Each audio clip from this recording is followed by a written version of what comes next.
ចូលតិចខ្ញុំអត់ដឹងកលកលីស្រុកខ្មែរថាល្មិចទេខ្ញុំអត់ដឹងទេខ្ញុំនៅតែស្រុកទេដល់មកឥឡូវមកធ្វើឲ្យខ្ញុំធ្វើចង់មកកណាត់ថ្ងៃអត់ឲ្យមករៀលម៉ាណៃក៏ឲ្យលុយខ្ញុំទិញបាយនេះអស់3000ឲ្យលុយខ្ញុំខ្លះមកពួកខ្ញុំមិនពួកខ្ញុំគ្មានអ្នកនាំខ្ញុំមិនចូលទេខ្ញុំមិនមែនដើរមកចូលឯងខ្ញុំអត់ដឹងថារោគចាក់នឹងជាស្អីទេខ្ញុំមកសុំឲ្យគាត់មិនយកខ្ញុំក៏មិនចូលធ្វើដែរខ្ញុំមិនដឹងឡាញតាណាឡាញតាណៃទេហើយឲ្យខ្ញុំធ្វើមកកណាត់ថ្ងៃហើយមាននេះដែរមនុស្សចង់តែគ្មានលុយស៊ីបាយឲ្យមកអស់លុយ3-4000ទៀតខ្ញុំមិនស្ដាយទេកម្លាំងតែខ្ញុំស្ដាយចិត្តឯស្វាឃើញព្រោះតាមបាយពីណាក៏ខ្ញុំមានរឿងអត់មានរឿងថាអ្នកនាំចូលអ្នកណាអ្នកនាំចូលខ្ញុំមិនមែនដើរហេហើយខ្ញុំមកតម្រង់ជួឲ្យចូលទៅ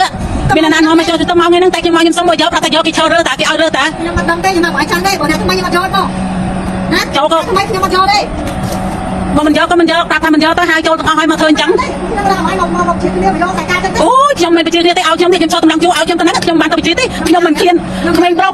នេះឲ្យខ្ញុំមិនឃ្លានអាលុយមួយថ្ងៃ3-40000ហ្នឹងទេមកឲ្យគេដេញចេញមកឆ្កែមកឆ្មាខ្ញុំមិនឃ្លានទេតែថ្ងៃនេះតែចាំមើលទៅខ្ញុំមិនឃ្លានទៀតទេមកយកកម្លាំងខ្ញុំមកបំប្រាស់ខ្ញុំក៏លោឡារបៀបវានិយាយបានខ្ញុំមិនមែនរត់ចូលបើចង់ខ្ញុំចេញខ្ញុំរត់ចូលគ្រប់រោងចក្របើចង់ខ្ញុំរត់ចូលគ្រប់រោងចក្របើគ្មានអ្នកនាំខ្ញុំមិនចូលទេ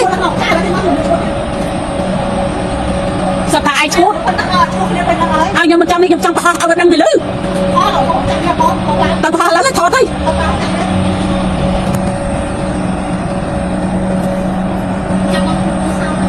វាមិនដែរណាគេមិននាំចូលដល់មកចូលរោងចក្រគេមនុស្សអត់មួយទៀតទេមនុស្សចំណាស់ហ្នឹងហើយអាយុ50ហើយក៏ដឹងដែរតាយកឯងទៅធ្វើការងារហើយដេញចេញហើយមកថាឯងឈួតទៀតឈួតមែនណាចូលរោងចក្រគេអត់មានការងារអីចូលតែខ្ញុំខុសអីខ្ញុំមិនថាទេបើដេញចេញក៏ដេញឲ្យស្រួលបួលតែមកនិយាយ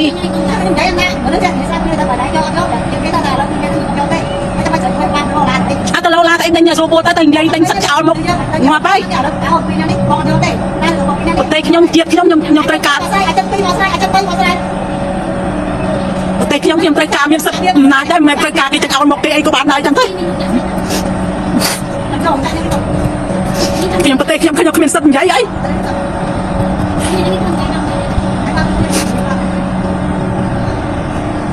ដល់ហើយបងប្អូនណាចង់មកធ្វើការស្រុកខ្មែរមកឃើញហើយនេះខ្ញុំមួយផ្ទាល់ហើយគ្មានលុយស៊ីបាយមកសុំគេធ្វើមកកណ្ដាលថ្ងៃគេដេញចេញប្រផាត់ប្រភេង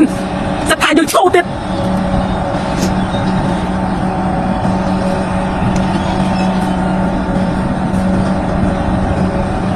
បើមិនយកខ្ញុំមិនដែរចូលរោងចក្រគេស្មានទេខ្ញុំមិនមែនមនុស្សឈូតទេមនុស្សខ្ញុំអាយុ50ទៀតហើយខ្ញុំហួសចិត្តតែហ្មង